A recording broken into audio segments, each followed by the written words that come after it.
सभी भाइयों और बहनों को आपके अपने YouTube channel Y City Books में आपका स्वागत है। प्लीज़ जो लोग हमारे चैनल को सब्सक्राइब नहीं किए हैं वो लोग हमारे चैनल को सब्सक्राइब जरूर कर लेंगे। साथ ही बगल में बेल आइकन की बटन है उसे भी प्रेस कर देंगे, जिससे कि आगे आने वाले वीडियो का नोटिफिकेशन उन तक पहुँचता रहे। देरी ना करते हुए चलिए वीडियो को शुरू करते हैं। क्वेश्चन नंबर हमारा पहला है, a definite area of or ये space where some thermodynamics process take place is known as. क्या कहेंगे उसे, जहाँ पर एक डिफिनिट एरिया होगा और वहाँ पर जो थर्मोडायनेमिक्स काम होंगे उसे कहेंगे थर्मोडायनेमिक सिस्टम कहेंगे। ऑप्शन नंबर ए बिल्कुल सही हो जाएगा। थर्मोडायनेमिक सिस्टम किससे मिलकर बना होता है? एक बाउंड्री होती है और एक सराउंडिंग होती है, दोनों से मिलकर के थर्मोडायनेमिक सिस्टम होता है। थर्मोडायनेमिक सिस्टम 3 टाइप के होते हैं। नंबर 1 हो गया क्लोज सिस्टम हो गया, CLOS क्लोज सिस्टम हो गया, और ओपन सिस्टम हो गया। ठीक है, ओपन सिस्टम हो गया। एक आइसोलेटेड सिस्टम होता है, एक आइसोलेटेड सिस्टम होता है। क्लोज सिस्टम में क्या होता है, इसमें जो है ये हमारा बाउंड्री है, मान लो ये बाउंड्री है। ठीक है, इस बाउंड्री में जो है हीट अंदर से बाहर की ओर ट्रांसफ़र कर सकते हैं, लेकिन बाहर से अंदर की ओर ट्रांसफ़र नहीं कर सकते। वहाँ पर जो है क्या हो जाएगा, क्लोज सिस्टम हो जाएगा। और ओपन सिस्टम कब होगा, जब ओपन सिस्टम होगा जब हीट जो है अंदर से बाहर की ओर भी ट्रांसफ़र हो जाए और बाहर से अंदर की ओर भी चला जाए हीट एंड वर्क, तो वहाँ पर ओपन सिस्टम होगा। आइसोलेटेड सिस्टम कब होगा, जब ना हीट अंदर से बाहर की ओर जाए, ना हीट जो है हीट एंड वर्क जो है बाहर से अंदर की ओर आए, तो वहाँ पर आइसोलेटेड सिस्टम होगा। आइसोलेटेड सिस्टम बिल्कुल समझ में आया होगा। हाँ बिल्कुल समझ में आया होगा, क्योंकि बहुत ही अच्छे लेवल से मैं बताया ही हूँ। ठीक है, अब आइए देखते हैं अगला टॉपिक क्या है, थर्मोडायनामिक साइकिल। तो मैं सभी टॉपिक को वीडियो को जो है इसलिए कवर कर रहा हूँ सभी टॉपिक के, क्योंकि मैं सोच रहा हूँ थर्मोडायनामिक्स के सभी चैप्टर पूरे कंप्लीट हो जाएं जी। ठीक है, थर्मोडायनामिक साइकिल 2 टाइप के होते हैं। नंबर 1 हो गया 4 स्ट्रोक साइकिल और नंबर 2 हो गया 2 स्ट्रोक साइकिल होता है। अब 4 स्ट्रोक साइकिल होता है एक होता है 2 स्ट्रोक साइकिल, एक 2 स्ट्रोक साइकिल होता है। ठीक है, अब 4 स्ट्रोक में क्या होता है, इसमें जो होता है 4 साइकिल कंप्लीट 4 पिस्टन की आवश्यकता होती है 2 रेवोल्यूशन कंप्लीट करने के लिए एक क्रैंक को। ठीक है, लेकिन 2 स्ट्रोक साइकिल में क्या होता है, 2 पिस्टन की आवश्यकता होती है एक रेवोल्यूशन कंप्लीट करने के लिए ऑफ द क्रैंक शाफ्ट को। ठीक, क्रैंक शाफ्ट को एक रेवोल्यूशन करने के लिए 2 पिस्टन की आवश्यकता होती है। और देख लेते हैं अगला टॉपिक क्या है, थर्मोडायनामिक्स प्रोसेस क्या होता है। थर्मोडायनामिक प्रोसेस जो है 7 टाइप के होते हैं। नंबर 1 हो गया, नंबर पहला हम मान लेते हैं क्या हो गया, अगर वॉल्यूम कांस्टेंट हो जाएगा। पीवी डायग्राम पहले मैं बता देता हूँ क्योंकि बहुत इंपॉर्टेंट है। ये हमारा पीवी डायग्राम हो गया। ठीक है, ये मैं ऐसे ही बता दे रहा हूँ। ठीक है, ये हमारा पीवी डायग्राम हो गया। प्रोसेस 1 हो गया, प्रोसेस 2 हो गया, प्रोसेस 3, प्रोसेस 4, ये हमारा हो गया। यहाँ अगर हम वॉल्यूम कांस्टेंट कर देंगे तो क्या होगा, टेम्परेचर और जो है प्रेशर इंक्रीज हो जाएंगे। टेम्परेचर और प्रेशर इंक्रीज हो जाएगा। अगर हम कांस्टेंट कर दें, प्रेशर को कांस्टेंट कर देंगे तो उसे कह देंगे हम आइसोबेरिक सिस्टम कहते हैं। ठीक है, अगर प्रेशर कांस्टेंट होगा तो आइसोबेरिक सिस्टम होगा। तो वहाँ पर क्या होगा, वॉल्यूम और टेम्परेचर जो है, वॉल्यूम और टेम्परेचर ये दोनों इंक्रीज हो जाएंगे।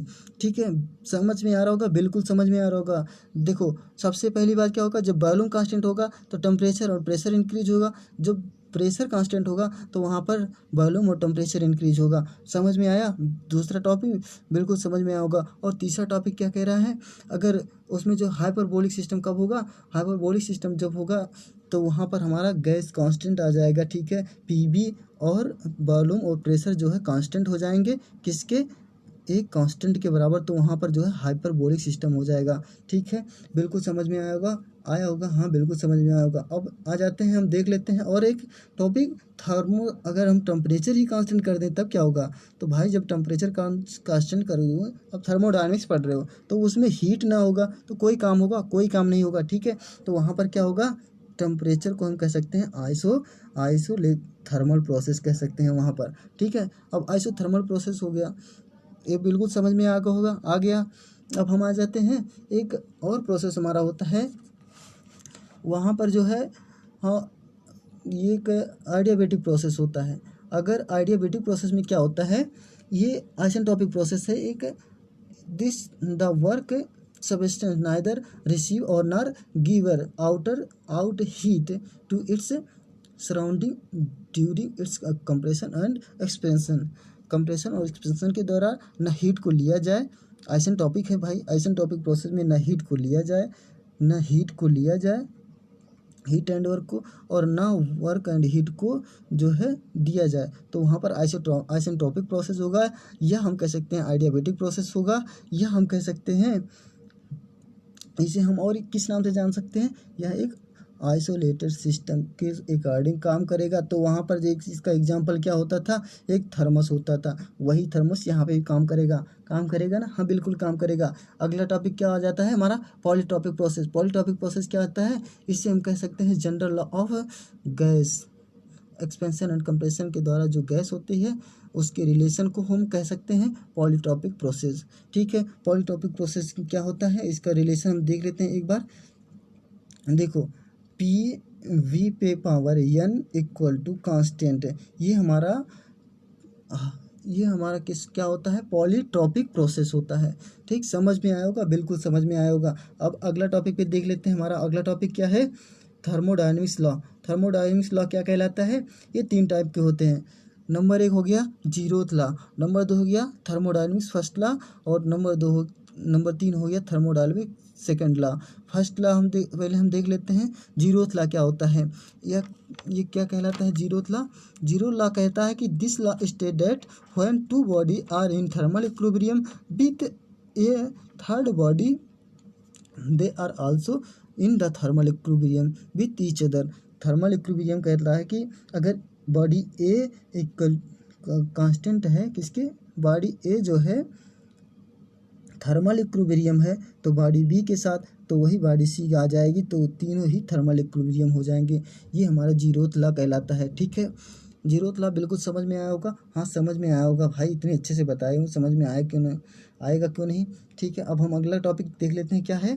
अगला टॉपिक हमारा है थर्मोडायनेमिक्स फर्स्ट लॉ। ये बहुत इंपॉर्टेंट है, इसको ध्यान में रखिएगा, मैं एक ही बार पढ़ रहा हूँ और इसके बता रहा हूँ। ठीक है, क्योंकि ये जो है बहुत इंपॉर्टेंट है। देखो, फर्स्ट लॉ क्या कहलाता है, the energy due to heat supplied energy क्या कहलाती है, क्यू को हम हीट सप्लाई कहते हैं। The energy due to heat supply must be balanced, देखो इसके इक्वल टू में कर दिया, must be balanced by external work done plus the gain of the internal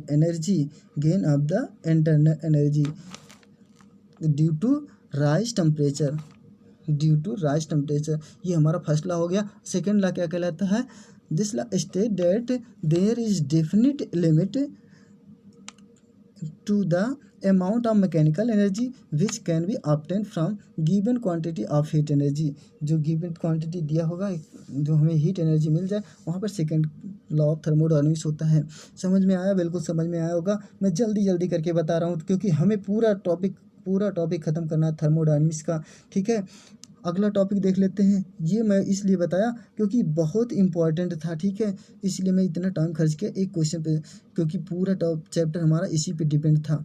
अब हम आ जाते हैं नेक्स्ट क्वेश्चन पे। क्या है नेक्स्ट क्वेश्चन, से पहले मैं बता दूं, ये हमारा YCT बुक्स है, जो ये सभी प्रकार की बुक्स अवेलेबल कराती है। आप लोग को अगर परचेज करना है तो यहाँ इस वीडियो के नीचे जो है लिंक दे दिया जाएगा, वहाँ पर आप लोग परचेज कर सकते हैं।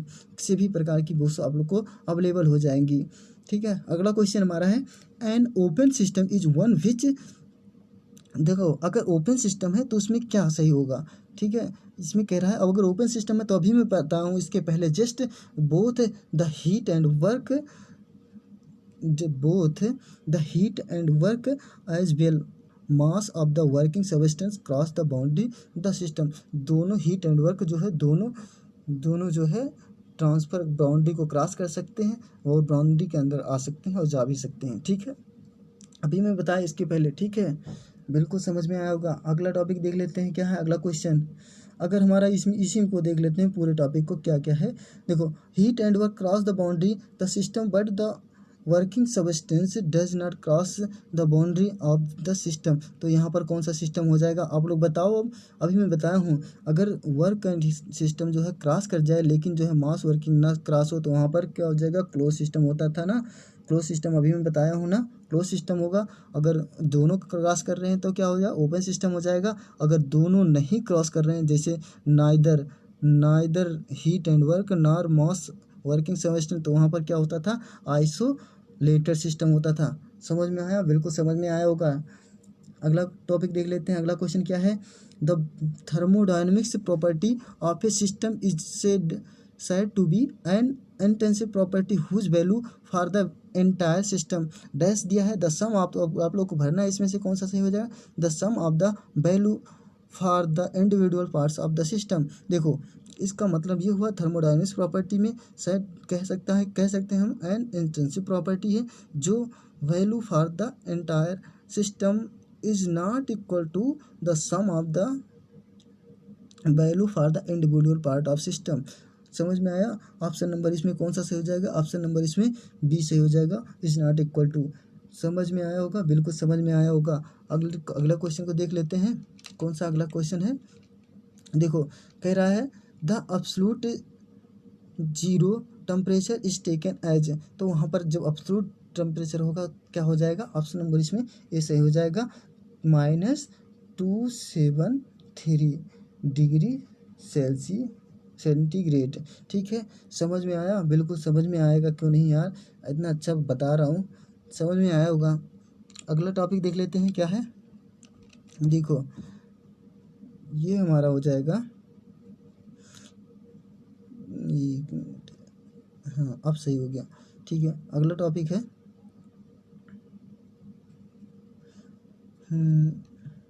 The standard value of atmospheric pressure taken at sea level. तो अब देखो ये बहुत इंपॉर्टेंट क्वेश्चन है, ऐसे ही एसएससी जेईई में पूछेगा क्वेश्चन, इसको बहुत ही ध्यान से आप लोग देखिएगा। ठीक है, the standard value of atmospheric pressure taken at sea level standard value क्या हो जाएगा, ऑप्शन इसमें ए दिया है 1.013 बार, और ये तो बिल्कुल सही है। हाँ सी लेवल पर इतना होता है एटमॉस्फेरिक प्रेशर जो है, और 760 mm ऑफ Hg। हाँ पारा का मान 760 के बराबर mm के बराबर हो जाता है बैरोमीटर पर, बिल्कुल सही है। और हम देख लेते हैं 1013 × 10⁻² न्यूटन पर मीटर स्क्वायर, ये भी बात बिल्कुल सही है, ये भी सी लेवल पर इतना हो जाता है प्रेशर इसका। ठीक है, यानी ऑल ऑफ दीज हो जाएगा, ऑप्शन नंबर इसमें डी सही हो जाएगा। ये आप लोग बहुत याद रखिए, 1.013 760 mm पर Hg पर होगा, और 1013 × 10⁻² न्यूटन पर मीटर स्क्वायर, ये आप लोग सी लेवल पर होगा, बिल्कुल सही है। ये आप लोग बहुत ही ध्यान से देखिएगा क्योंकि बहुत इंपॉर्टेंट चैप्टर है। ठीक है, और बहुत अच्छे लेवल का क्वेश्चन है जो सभी कॉम्पिटिटिव एग्जाम में आया हुआ है। क्वेश्चन नंबर हमारा अगला है the value of 1 bar in SI unit is equal to. देखो 1 बार किसके बराबर हो जाएगा, ऑप्शन नंबर इसमें सी सही हो जाएगा, 1 × 10⁴ न्यूटन पर मीटर स्क्वायर के बराबर हो जाएगा। इसके यूनिट भी बहुत ध्यान से रखिएगा। ठीक है, यूनिट बहुत इंपॉर्टेंट है, यूनिट भी पूछ लेता है 1 नंबर में। और अगला क्वेश्चन देख लेते हैं क्या है, the value of 1 mm of Hg। देखो Hg का वैल्यू कितना होगा, 1 mm अगर पारा है तो वहाँ पर कितना मान होगा इसका, ऑप्शन नंबर इसका क्या सही हो जाएगा, सी सही हो जाएगा, 133.3 न्यूटन पर मीटर स्क्वायर के बराबर हो जाएगा 1 mm पारा का मान। बिल्कुल समझ में आया होगा, हाँ समझ में आया, क्यों नहीं। अगला टॉपिक देख लेते हैं क्या है। देखो क्वेश्चन आ गया, the specific heat of water is, specific heat of water कितना हो जाएगा, जल्दी बताइए आप लोग, बिल्कुल समय नहीं है, हमें समय को देखते हुए काम को करना है। क्या हो जाएगा, ऑप्शन नंबर इसमें सी सही हो जाएगा, 4.187 इसके बराबर हो जाएगा स्पेसिफिक हीट ऑफ वाटर। ये बहुत इंपॉर्टेंट है, आप लोग इसे इग्नोर मत कीजिएगा। ठीक है, इसीलिए मैं इस सब क्वेश्चन को लाया हूँ दोस्तों। ये 1000 MCQ है, मैकेनिकल इंजीनियरिंग वाले बच्चों के लिए बहुत ही अच्छा ऑफर है। जैसे ही पेपर में लॉकडाउन हटा तुरंत एसएससी जेईई का पेपर होगा। आप लोग बिल्कुल तैयार रहिए, इसलिए मैं इतने अच्छे अच्छे क्वेश्चन लेकर आया हूँ। क्वेश्चन नंबर हमारा अगला है, विच of the following statement is correct. इसमें से कौन सा स्टेटमेंट करेक्ट है। अब ऑप्शन दिया है द हीट एंड वर्क और बाउंड्री फिनोमिनन। हाँ, ये तो बात बिल्कुल सही है, ऑप्शन नंबर ये भी सही है। अब देख लेते हैं अगला का ऑप्शन सही है कि नहीं। The heat and work represent the energy crossing the boundary of the system. अभी मैं इसके पहले बताया हूँ, हीट और एनर्जी जो है क्रॉस कर सकते हैं बाउंड्री सिस्टम की बाउंड्री को। ऑप्शन नंबर बी भी सही हो जाएगा। देखो, और अगला क्या कहलाता है, द हीट एंड वर्क और पाथ फंक्शन, ये एक पाथ पर काम कर सकते हैं, ये भी बात बिल्कुल सही है। ऑप्शन नंबर सी भी सही है, यानी all of the above. Question number 9 का all of the above D सही हो जाएगा। ठीक है, बिल्कुल समझ में आया होगा। हाँ, आएगा क्यों नहीं भाई, इतने अच्छे लेवल से पॉइंट पढ़ा रहा हूँ, आएगा क्यों नहीं। अब अगला क्वेश्चन क्या है। देखो, अगला क्वेश्चन आ रहा है, when two bodies are in thermal equilibrium with a third body, they are also in thermal equilibrium with each other, this statement is called। ये अभी मैं इसको बताया, ये कौन सा होगा। अगर दो बॉडी हैं, ये body A equal to body B, तो थर्ड बॉडी आ जाएगा, ये भी इक्वल ही हो जाएगा, तो वहाँ पर क्या हो जाएगा, जीरोथ लॉ ऑफ थर्मोडायनेमिक्स, ये हमारा जीरोथ लॉ ऑफ थर्मोडायनेमिक्स के बराबर होगा। ठीक है, ये टॉपिक बहुत इंपॉर्टेंट है, इसे भी ध्यान में रखिएगा। और अगला क्वेश्चन को हम देख लेते हैं, आ जाते हैं। देखो, which of the following statement is correct, इसमें से कौन सा स्टेटमेंट सही है, जल्दी बताइए। It is possible to transfer heat from ये body and lower temperature to ये बॉडी एट हायर टेम्परेचर। क्या ये सही है? बिल्कुल गलत है। अगर देखो, ये कह रहा है कि अगर हीट बॉडी जो है कहाँ से ट्रांसफ़र होगा, लोअर टेम्परेचर से हाई टेम्परेचर की तरफ जाएगा, कि भैया हाई टेम्परेचर से लोअर टेम्परेचर की ओर आता है। हमें तो ये, जैसे मान लो एक कमरे में, हम जैसे कमरे में आ रहे हैं, ठीक है, बाहर से आ रहे हैं कमरे में, तो कमरे में हमें ठंडी महसूस होता है ना, मतलब हमारा टेम्परेचर बाहर की ओर अधिक रहता है, तो हम कम टेम्परेचर की ओर आना चाहते हैं, वहाँ पर टेम्परेचर ट्रांसफ़र होता है ना, बिल्कुल ट्रांसफ़र होता है, यानी ये बिल्कुल ऑप्शन नंबर ये बिल्कुल गलत है। ऑप्शन नंबर बी पे आ जाते हैं। It is possible to transfer heat from a body at a lower temperature to a body at a high temperature. देखो, without the aid of external source, ये तो बात है क्या है, बिल्कुल सही है कि नहीं सही है, बिल्कुल सही है हमारे हिसाब से, तो भाई ये बिल्कुल सही है, क्योंकि देखो, जो भी टेम्परेचर जाता है, अगर लोअर बॉडी है, लोअर से तो हाइयर की ओर ही जाता है, हाइयर टेम्परेचर से जो है लोअर टेम्परेचर की ओर ही आता है, और बिना किसी एक्सटर्नल सोर्स के। अगर एक्सटर्नल सोर्स है तो वहाँ पर भैया उल्टा हो जाता है। ठीक है, इसको ध्यान में रखिएगा। ऑप्शन नंबर बी बिल्कुल सही है। अब अगले क्वेश्चन की तरफ आ जाते हैं। अगला क्वेश्चन क्या है, अगला क्वेश्चन है, according to Kelvin Planck states of second law of thermodynamics, second law of thermodynamics के जो है अकॉर्डिंग टू केल्विन प्लांक के क्या हो जाएगा, इसमें कौन सा ऑप्शन सही हो जाएगा। ऑप्शन नंबर इसमें पहले पढ़ लेते हैं, फिर उसके बाद अभी अपने आप हमें पता चल जाएगा कौन सा ऑप्शन सही है। ठीक है दोस्तों, आप लोग हमारे चैनल से अगर कोई भी बुक खरीदना चाहते हैं, कोई भी प्रकार का, चाहे जिस लेवल का बुक चाहिए, आप सभी को हमारी YCT बुक से आपको प्राप्त हो जाएगा। हमारी YCT बुक की आप सब वेबसाइट पे जा कर के वहाँ से भी परचेज कर सकते हैं, नहीं तो हमारे व्हाट्सएप नंबर दे दिया जाएगा नीचे, वहाँ से भी आप परचेज कर सकते हैं।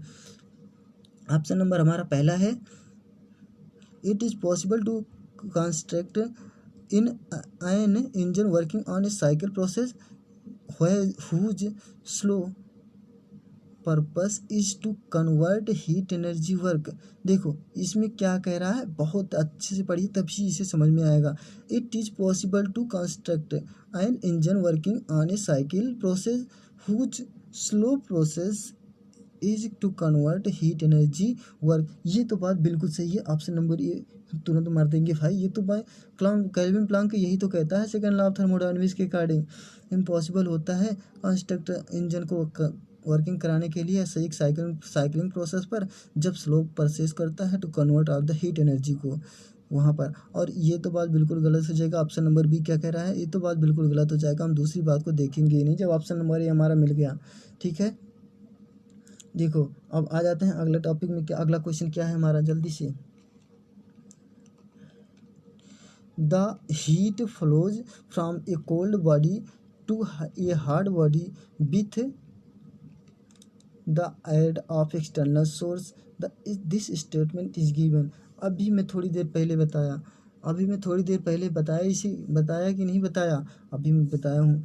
देखो ये कहते हैं किसकी अकॉर्डिंग फॉलो करता है, जब कोल्ड बॉडी से हार्ड बॉडी की ओर ले जाएंगे तो हमारा एक्सटर्नल सोर्स उसमें लगेगा।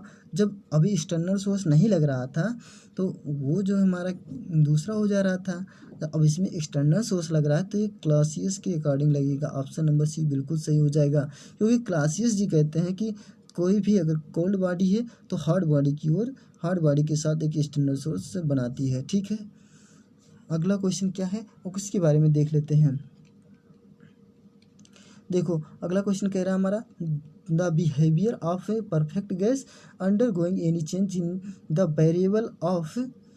Variable which control physical property governed by. देखो बिहेवियर परफेक्ट गैस किसके अंडर को the change of the variable फिज control of the physical property governed किसके द्वारा खोजी गई है। ऑप्शन नंबर इसमें क्या सही हो जाएगा। देखो सभी लोग तो यही कहते हैं परफेक्ट गैस जो बिहेवियर करती है चेंज करने के लिए, जो उसके द्वारा फिजिकल प्रॉपर्टी होती है उसी के द्वारा, ये सभी लोग तो यही कहते हैं। बायल्स भी यही कहते हैं कि ताप के अकॉर्डिंग चेंज हो जाएगा, और चार्ल्स भी कहते हैं ताप के अकॉर्डिंग चेंज हो जाएगा, और गैलुसाक भी कहते हैं अभी कोल्ड बॉडी से हार्ड बॉडी की हो जाएगा, यानी all of the above. Option number इसमें डी सही हो जाएगा, बिल्कुल सही हो जाएगा भाई।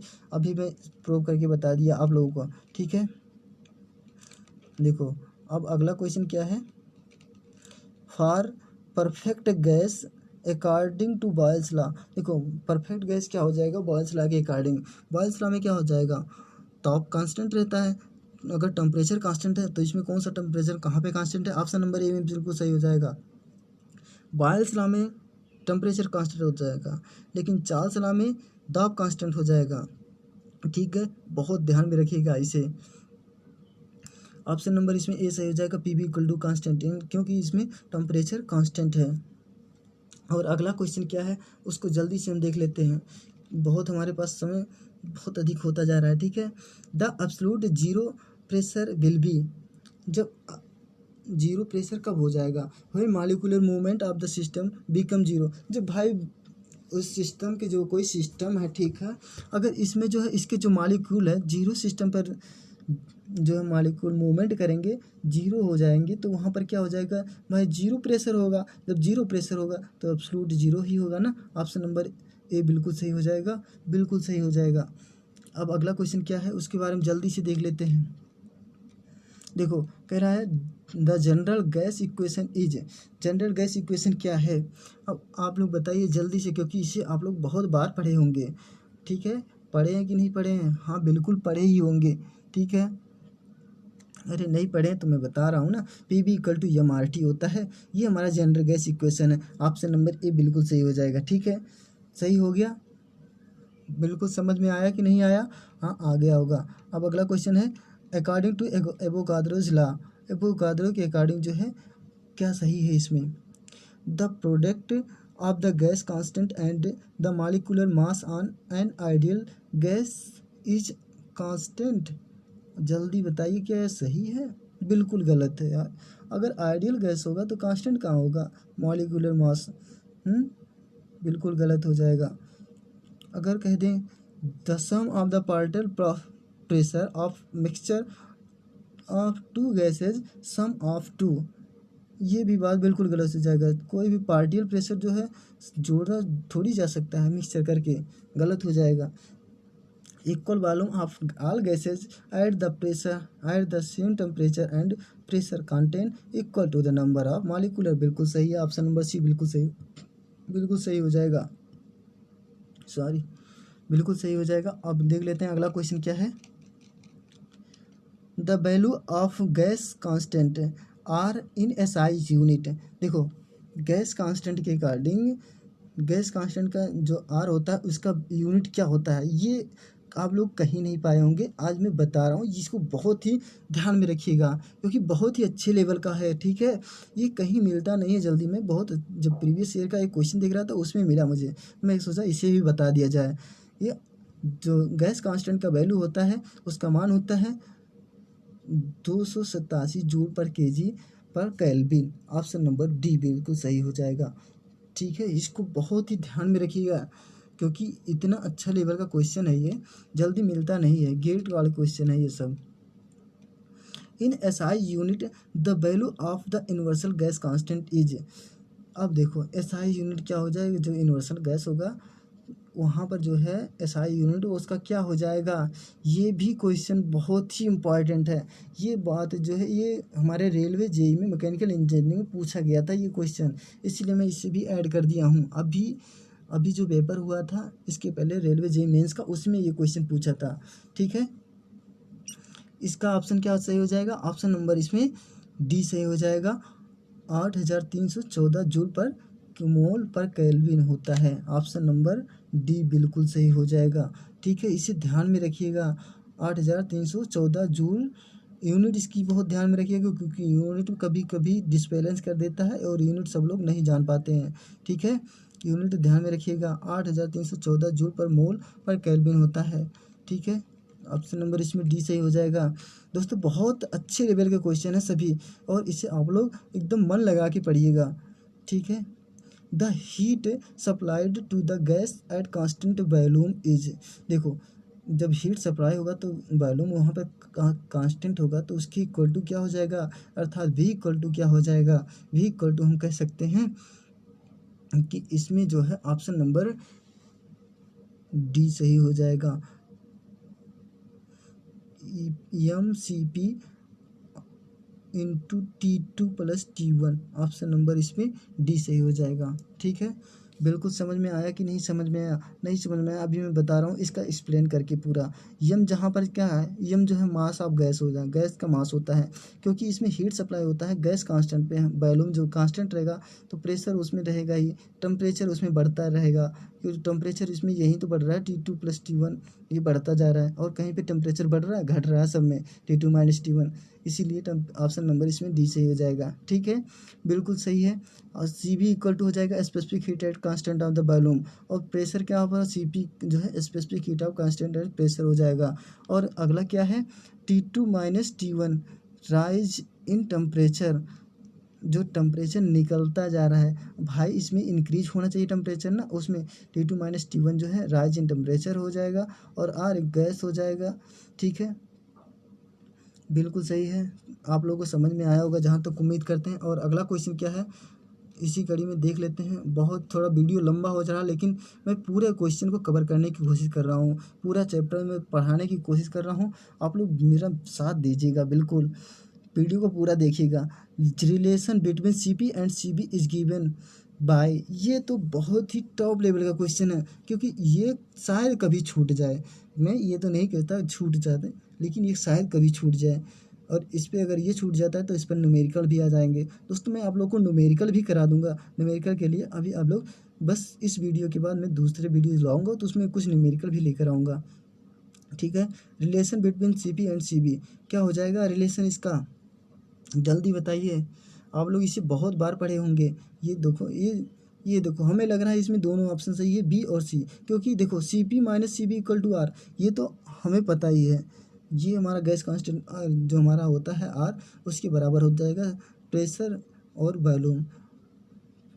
ठीक है, और C B minus R upon lambda minus one, ये भी बात बिल्कुल सही है। अभी मैं थोड़ी देर पहले जब मैं सभी जो हमारे ऑप्शन थे उसको एक्सप्लेन कर रहा था तो उसमें मैं बताया था आप लोग को जनरल गैस फार्मूले के बारे में। ठीक है, यानी बी और सी दोनों बात सही हो जाएंगे। समझ में आया, बिल्कुल समझ में आएगा क्यों नहीं। अगला क्वेश्चन है और ये इस वीडियो का लास्ट क्वेश्चन है, ये जो है बहुत ही अच्छे लेवल का क्वेश्चन है। अगर ये क्वेश्चन जो है 23वां क्वेश्चन है, इसमें जो है सभी प्रकार के लगभग एक ना एक क्वेश्चन लगभग पूछ ही लेगा। तो दोस्तों लास्ट क्वेश्चन को मत छोड़िएगा कि इसमें मैच करना है, हम ग्रुप दिया है ए और बी ग्रुप दिया है। ठीक है, इसे मैच करके आप लोग बताइए। ठीक है, मैं यहाँ पर सभी क्वेश्चन को ला दिया। ठीक, हाँ आ गया, सभी क्वेश्चन आ गए। अब देखो the value of specific heat at constant pressure for air is, देखो कांस्टेंट प्रेशर कब होगा, जब एयर का उसका वैल्यू क्या हो जाएगा, आप लोग जल्दी बताइए। ऑप्शन नंबर अभी मैं थोड़ी देर पहले इसी क्वेश्चन को मैं बताया था, इसमें ऑप्शन नंबर ए को जो है हम डी के अकॉर्डिंग मिला देंगे, मिल जाएगा कि नहीं मिलेगा। 287 जूल पर केजी पर केल्विन अभी मैं बताया था ना, बताया था स्पेसिफिक हीट। अब जो प्रेशर कांस्टेंट होगा ध्यान में रखे होंगे तब याद होगा ना।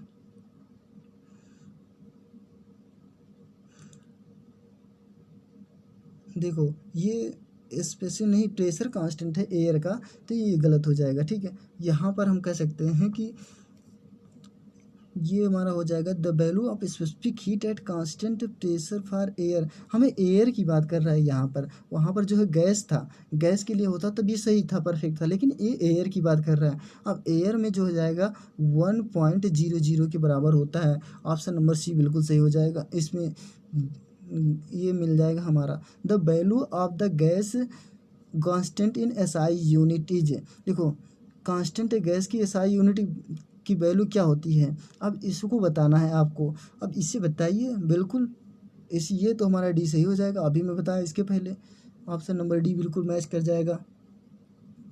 यहाँ से मैच करेगा कि नहीं मैच करेगा, मैच कर जाएगा ना, बिल्कुल मैच कर जाएगा। बी का जो है सी से मैच हो जाएगा। The value of specific heat at constant volume for. अब देखो जब वॉल्यूम कांस्टेंट हो तो वहाँ पर क्या हो जाएगा, स्पेसिफिक हीट। अभी बताया मैं, इसको भी बता ही दिया था, लगभग नहीं मैं बताया ही था। ठीक है, यहाँ पर क्या कांस्टेंट हो जाएगा, यहाँ पर ऑप्शन नंबर डी सही हो जाएगा, ई सही हो जाएगा 0.720। ये जो है जल्दी मिलते नहीं है ये सब क्वेश्चन, इसीलिए मैं ये सोचा मैच करके सभी क्वेश्चन को कवर करा दूं एक ही पार्ट में, नहीं तो मैं अलग अलग क्वेश्चन मुझे बनाना पड़ता, इसीलिए मैं मैचिंग पॉइंट ले लिया। ठीक है, इसके आप लोग इस क्वेश्चन को ज़रूर देखिएगा और मैच कर दीजिएगा। और अगला क्वेश्चन क्या है, the value of universal gas constant in SI unit. अब बताओ यूनिवर्सल गैस कांस्टेंट का अभी मैं थोड़ी देर पहले बताया ना, इसका अभी मैं बताया था कि नहीं बताया था। ऑप्शन नंबर इसमें कहाँ से मिला देंगे, 8314 अभी मैं बताया था भैया। इसके पहले जो यूनिवर्सल गैस कांस्टेंट होगा ऑप्शन नंबर इसमें बी से मिला देंगे। ठीक है, और जो बचा अब इसे डी से मिला देंगे। क्या बचा है, ए बचा है, ए का जो है ए से ही मिल जाएगा। डी जो यूनिवर्सल, अब यहाँ से इसका लास्ट क्वेश्चन क्या है, the value of adiabatic index for air is. अब इसको जो हम यहाँ से मिला देंगे, यहाँ पर हमारे जो जगह कम है इसीलिए यहाँ से ए पे मिल जाएगा। स्पेसिफिक इंडेक्स है, वैल्यू का इंडेक्स का जो 1.40 होता है। आज के लिए इतना ही। और हमारे दोस्तों, मैं आप लोगों को बार बार ये कह रहा हूँ, अगर कोई भी किसी भी प्रकार का दिक्कत हो रही है तो हमें कमेंट बॉक्स में लिख के बता सकते हैं। मैं दोस्तों ये कवर करने की कोशिश करता हूँ आप लोगों से कि जो भी मैं पढ़ा रहा हूँ हमारे पढ़ाए हुए बच्चे जाएँ तो वहाँ पर एग्ज़ाम में बैठने के बाद किसी को देखे ना, आप लोग तुरंत मार के आ जाएँ सही क्वेश्चन को। ठीक है, और ये हमारा YCT बुक्स का स्पेशल वेबसाइट पे जा कर के आप लोग कोई भी बुक किसी भी प्रकार से परचेज कर सकते हैं। ठीक है दोस्तों, इस वीडियो को आप लोग पूरा देखिएगा और हमारे चैनल को जो है शेयर भी करते रहिएगा और हमारे वीडियो को भी शेयर कीजिएगा, जिससे जो है आप और भी बच्चे इस चैनल से जुड़ सकें। आज के लिए इतना ही। अगले पार्ट में हम फिल्म मिलेंगे थर्मोडायनेमिक्स पार्ट 2 में। तब तक के लिए नमस्कार।